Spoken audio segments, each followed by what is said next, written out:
برابر لے لیجیے، باقی سارا جتنا بھی ہے وہ اس کا حق ہے. اور وہی کہہ دیا جب پوچھا گیا کہ صاحب دیں کس کو، یہ کون ہے وصول کرنے والا؟ کہا متان بالمسلمین، یہ بھوکوں کا حصہ ہے، ان تک پہنچا دیا. میں کہہ یہ رہا تھا کہ انسان جو کچھ بھی حاصل کرتا ہے اس میں محنت اس کی اپنی ہوتی ہے،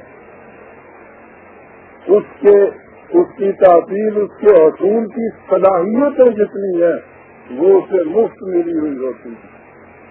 انہیں مفت ملی ہوئی کو وہ کہتا ہے کہ خدا کی عطا کردہ ہوتی ہیں. اور اسی لیے وہ کہتا ہے کہ جو کچھ بھی تم کماتے ہو وہ ایک مشترکہ کاروبار ہوتا ہے، تمہارا اور ہمارا.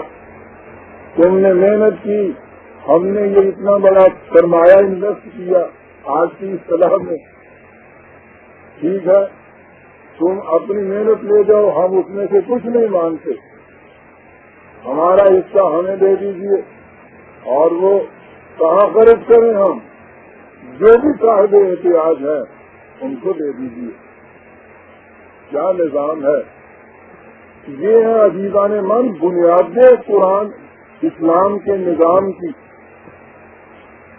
لوگ مماثلت ڈھونڈتے ہیں کہ ہاں صاحب دیکھیے نا، قرآن کی روح سے بھی زمین پہ ملکیت نہیں ہے، کمیونزم کی روح سے بھی زمین پہ ملکیت نہیں ہے، اس لیے اسلام اور کمیونزم ایک ہی ہوا نا. چل بھائی کتنے سے ایک ہوا؟ یہ جو بنیاد ہے اس کے بنیاد کے اوپر آپ دیکھیے کہ ایک ہوتا ہے، یہی تو سارا فرق آگے پڑتا ہے.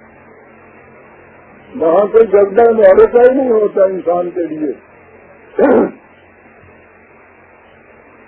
کہ جو کچھ وہ حاصل کرتا ہے اس میں سے کیوں کسی دوسرے کو دے دے. وہ جذبہ محرکہ اس کو پیدا کرتا ہے کہ جو کچھ تم نے حاصل کیا ہے یہ مشترکہ کاروبار ہے. کمیونزم کے معنی یہ ہو گئے اشتراک ہے اس میں، لیکن اس اشتراک میں کون کون شامل ہے؟ تم شامل ہو اور خدا شامل ہے.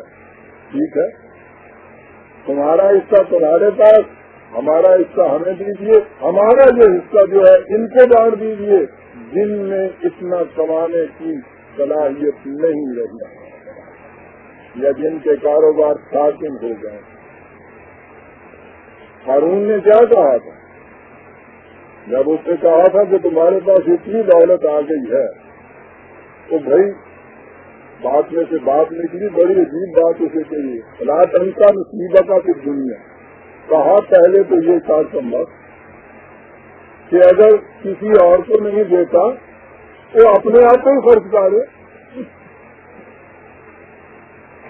یہ جو 99 کے ڈھیر میں پڑ جاتے ہیں کبھی ان کو دیکھیے، وہ 2 وقت کی روٹی کی بجائے 1 وقت کی روٹی رکھ لیتے ہیں، وہ بھی اور پیسے بچاتے ہیں.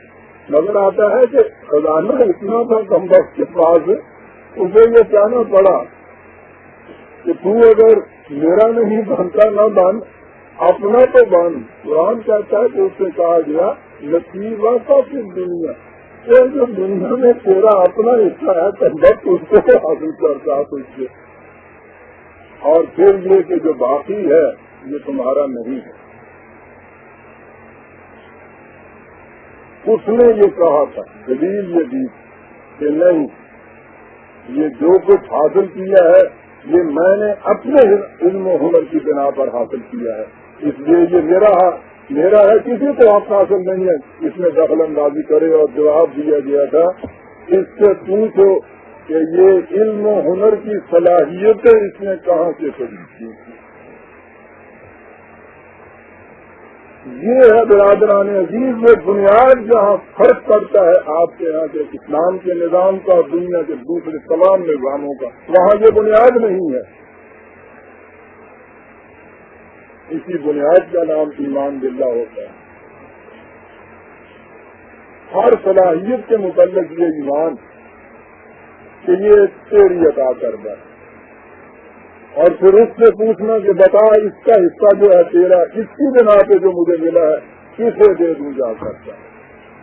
نظام اس طرح سے چلتے ہیں. میں جذبات کے دور پہ نہیں چلا کر دیتا. کیا میں یہ رہا تھا کہ کہا یہ کہ کما علمہ اللہ ہو. عجیبہ نے من ایک سیدھی سی آیت ہے کہ قرض کے لین دین کے معاملات جو ہیں لکھ لیا کرو. آپ دیکھیے کہ اس کے اندر کیا کچھ کہتا چلا جاتا ہے قرآن. کما علمہ اللہ ہو اسے کہا ہے ولا یابا کاتبن.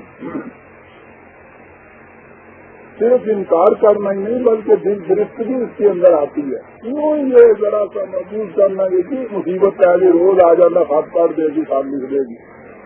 کہا یہ نہیں.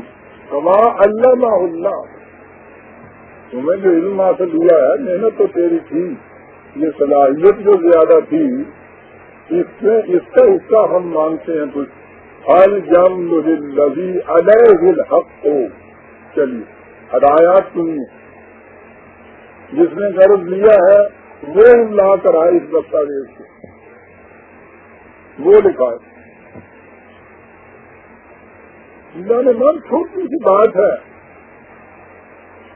قانون کی جامعیت والیتق اللہ ربہ ولا یبخس منہ شیئا. لکھنے والا وہ لکھائے یعنی یہ وہ ہے جو خود نہیں لکھ سکتا وہ لکھا رہا ہے. اس سے کہا جا رہا ہے لکھتے ہو قانون خدا بندی کو نگاہ میں رکھو. کوئی ذرا کمی نہ کرو اس میں جو وہ کہہ رہا ہے.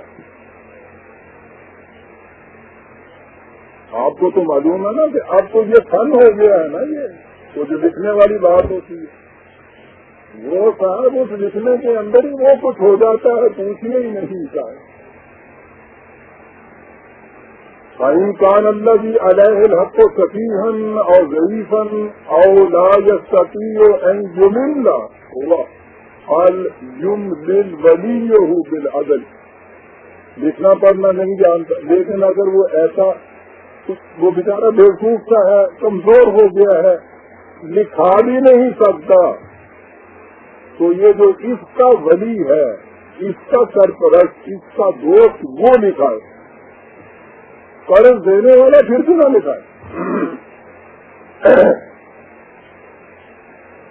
وَاسْتَشْهِدُوا شَهِيدَيْنِ مِن رِجَالِكُمْ.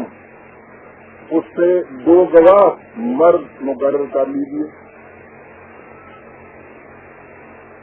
فَإِن لَّمْ آ گئی وہ آیت جناب بڑی اہم. میری بیٹیاں اور بہنیں جو ہیں وہ غالباً اس سے کان کھڑے کریں گے. فَإِن لَّمْ يَكُونَا رَجُلَيْنِ فَرَجُلٌ وَامْرَأَتَانِ مِمَّن تَرْضَوْنَ مِنَ الشُّهَدَاءِ. 2 مرد نہ ملے 1 مرد ملے اور دوسرا نہ ملے تو 2 عورتیں اس کی جگہ. چل مل گئی ایک ہی ہو گئی کھڑی عمارت کیا سریا تک. وہ قرآن کہتے ہیں کہ عورتیں ناقص ہوتی ہیں 2 عورتیں 1 مرد کے برابر ہوتی. کہاں سے یہ چیز کہی تم نے؟ کتابوں دیکھ لیجیے لکھا ہوا کہ اگر 1 مرد نہ ملے 2 عورتیں ٹھیک ہے جی لکھا ہوا.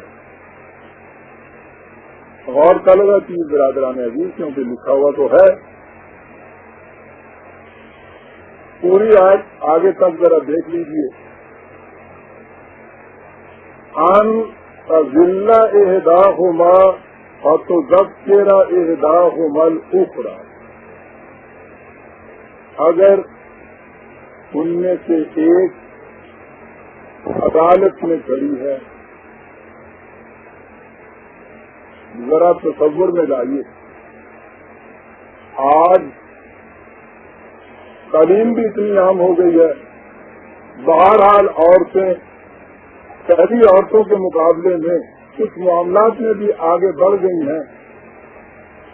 سمجھ بوجھ بھی ہو گئی ہے. اخبارات بھی گھروں میں آتی ہے. لڑکیاں بچیاں بھی پڑھی ہوئی ہوتی ہیں. اس کے باوجود پہلی دفعہ ان میں سے کسی عورت کو لے جا کے عدالت کے کٹہرے میں کھڑا کر دیجیے.